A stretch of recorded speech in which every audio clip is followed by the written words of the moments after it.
The call came at 2 a.m. local time, the phone's harsh ring cutting through the humid African night. I fumbled for it in the darkness of my temporary quarters, still half asleep. "Emma, you need to hear this." My sister Rachel's voice dripped with smug satisfaction. "I solved our little property dispute. I sold the house." I sat up slowly, suddenly wide awake.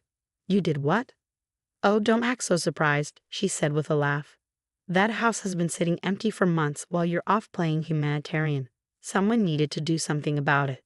My name is Emma Chin, and I'm a trauma surgeon volunteering with Doctors Without Borders in Uganda.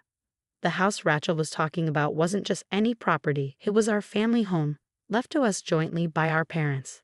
The same house she'd been trying to force me to sell for the past year." "Rachel," I said carefully, keeping my voice steady despite the anger building in my chest, "you can't sell the house without my signature. I'm co-owner." Her laugh echoed through the phone. "Actually, I can. Remember that power of attorney you signed before you left? The one for emergencies? Well, I used it. The sale closed yesterday. $800,000 cash." My heart stopped. The power of attorney. I'd signed it thinking Rachel might need to handle medical decisions for me while I was abroad. I never imagined she'd use it to sell our childhood home. "The house is worth at least $3 million, I said, my mind racing. "Why would you sell it for a quarter of its value?" "The market's terrible right now," she replied dismissively. "Besides, I needed quick cash. David's investment opportunity won't wait forever." David. Of course, my sister's husband of 2 years, the financial genius who had already burned through their savings with his get-rich-quick schemes. "You know what?" Rachel continued, her voice sharp. "You don't get to complain. You abandoned everything to play doctor in Africa. Someone had to deal with reality back home." I closed my eyes, thinking about what was hidden inside that house. Something Rachel knew nothing about, something that would make her quick cash sale look like the disaster it truly was. "Who bought it?" I asked, trying to sound defeated. "Some development company.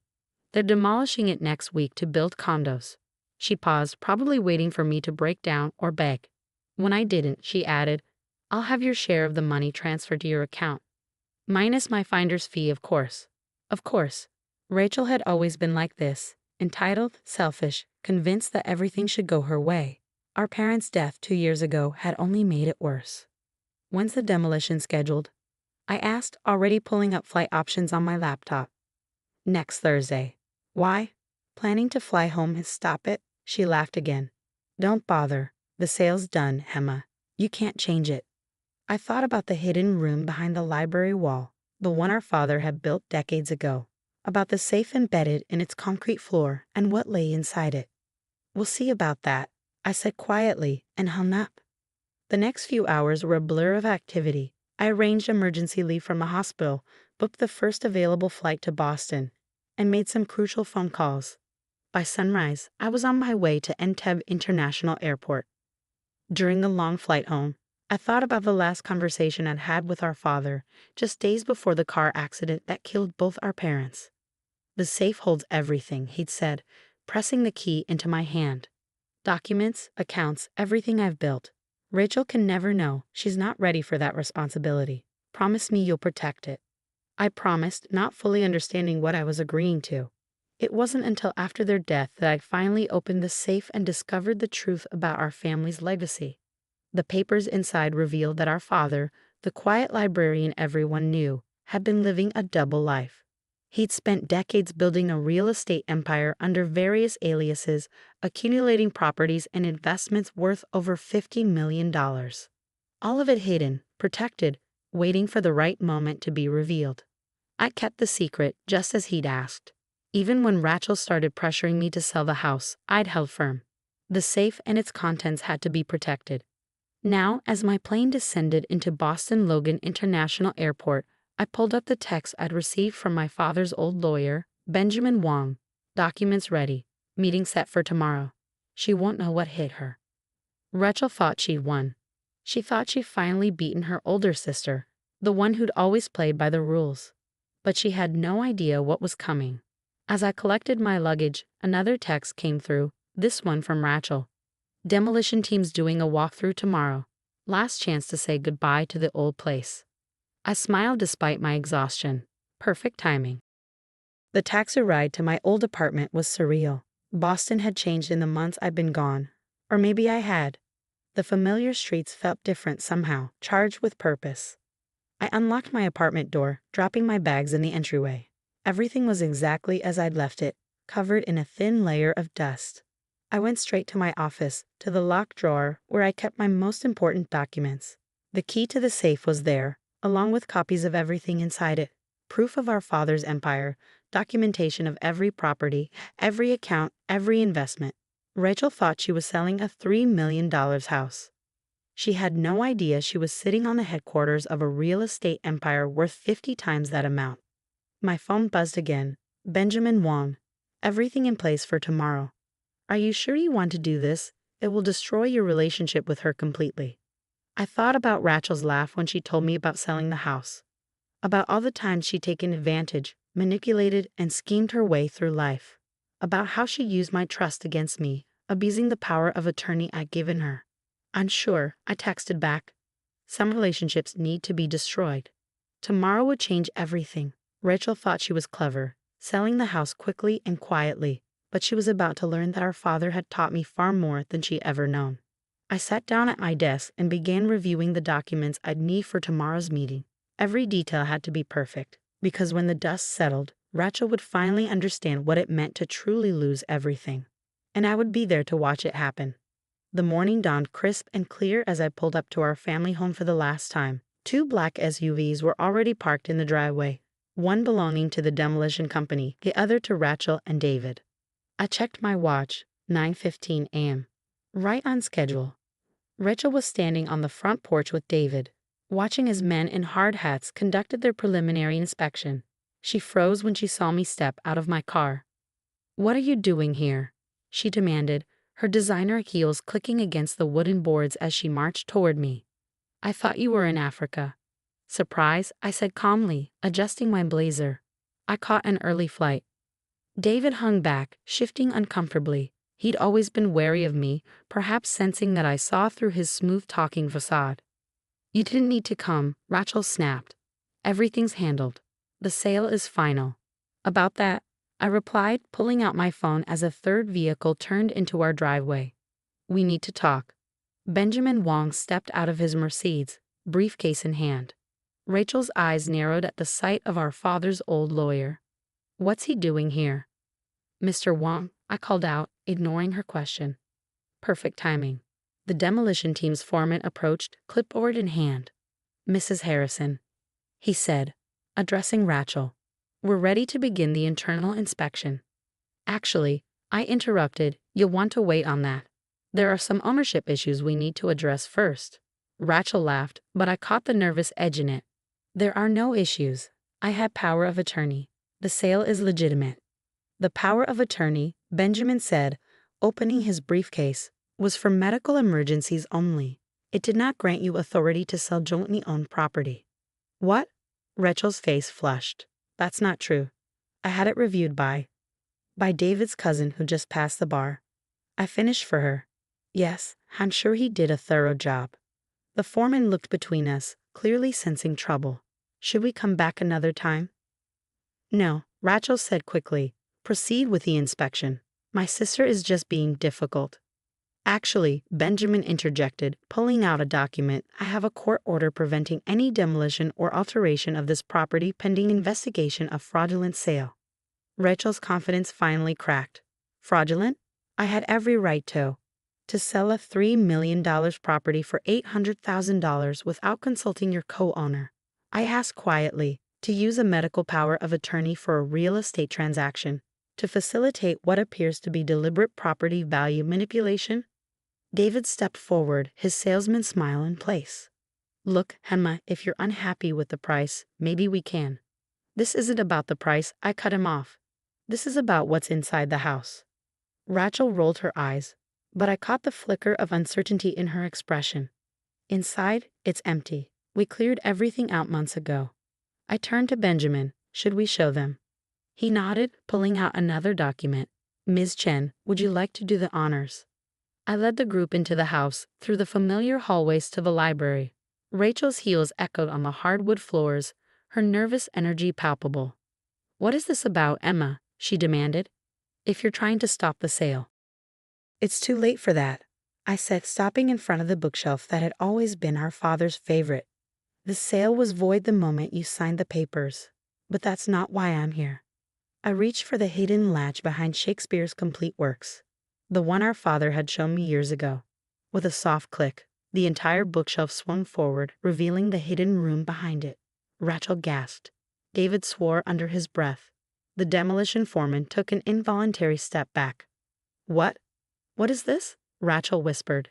"This," I said, stepping into the concrete room, "is our father's real legacy. The one he didn't trust you to know about." I knelt down and opened the safe embedded in the floor, the key turning smoothly in the lock. Inside lay decades of our father's careful planning, property deeds, account statements, corporate documents. Benjamin began laying out papers on the table. "Your father," he explained, "was more than just a librarian. He spent 30 years building one of the largest private real estate portfolios in Massachusetts, all under various aliases, all perfectly legal, all carefully hidden." Rachel stared at the documents, her face pale. "How much?" "The current market value," Benjamin said, "is approximately $50 million. David's eyes went wide. Rachel grabbed the edge of the table for support. "And you," I said to my sister, "just tried to sell the corporate headquarters of this empire for $800,000 to a shell company that, I suspect, is owned by David or one of his associates." David took a step backward, but Benjamin's assistant was already blocking the doorway. "The FBI is very interested in this transaction," I continued, "particularly given David's history of failed investment schemes and the suspicious timing of the sale." Rachel's legs gave out, and she sank into our father's old leather chair. "You knew," she whispered. "You knew all this time." "Dad told me everything before he died," I confirmed. "He made me promise to protect it until the right time." "And you didn't tell me?" Her voice cracked. "Your own sister." I looked at her, really looked at her. The designer clothes, the perfect makeup, the entitled attitude that had defined her entire life. "Dad knew you weren't ready," I said softly. "And he was right. The first chance you got, you tried to sell his life's work for pennies on the dollar." Benjamin cleared his throat. "The FBI agents are waiting outside. They have some questions about the attempted sale and the potential fraud involved." Rachel's head snapped up. "Fraud?" "But I had power of attorney." "A medical power of attorney," I corrected her. "Using it for real estate transactions is fraud. Selling property significantly below market value to a connected party is fraud. And doing it all without proper authority is definitely fraud." 6 months later, I sat in Benjamin Wong's office, signing the final documents that would restructure our father's empire. Rachel and David were both facing federal fraud charges, their assets frozen pending investigation. "Everything's in order," Benjamin said, sliding the papers into his briefcase. "The foundation is established, and the scholarship fund will launch next month." I nodded, thinking about how our father would have approved.